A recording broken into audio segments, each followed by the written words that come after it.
श्रीलंका दौरे पर भारतीय क्रिकेट टीम को वनडे सीरीज में करारी हार का सामना करना पड़ा है। 3 मैचों की इस सीरीज में भारतीय टीम को एक भी जीत नहीं मिली। इस सीरीज का पहला मैच ड्रॉ हो गया था और बाकी बचे 2 मैचों में भी इंडिया को करारी हार मिली। भारतीय टीम के पास एक बहुत बड़ा मौका था सीरीज को बराबर करने का। बड़े बड़े खिलाड़ी की मौजूदगी होने पर भी भारतीय टीम इस सीरीज को बचा न पाई। तो आइए जानते हैं कि इस सीरीज में मिली करारी हार के कौन से खिलाड़ी जिम्मेदार है। नंबर 1, विराट कोहली।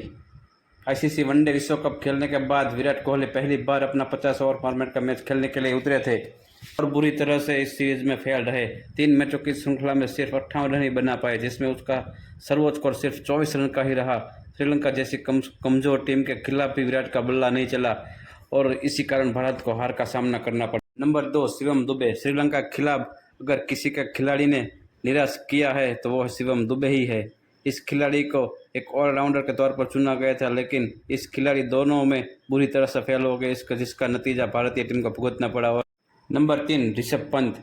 ऋषभ पंत को वनडे और टी20 दोनों प्रारूप में मौका मिला था, लेकिन शुरू के दोनों मैचों में बाहर बैठने के बाद तीसरे मैच में मौका मिला था, लेकिन उसका फायदा न उठा सके और बुरी तरह से फेल हो गए, जिसका नतीजा भारत को भुगतना पड़ा और सीरीज में हार का सामना करना पड़ा।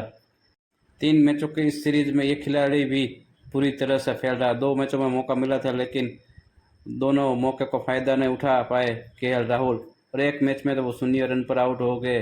इसी कारण उन्हें तीसरे मैच में भी मौका नहीं मिला था और भारत को परिणाम भुगतना पड़ा। नंबर 5, श्रेयस अय्यर।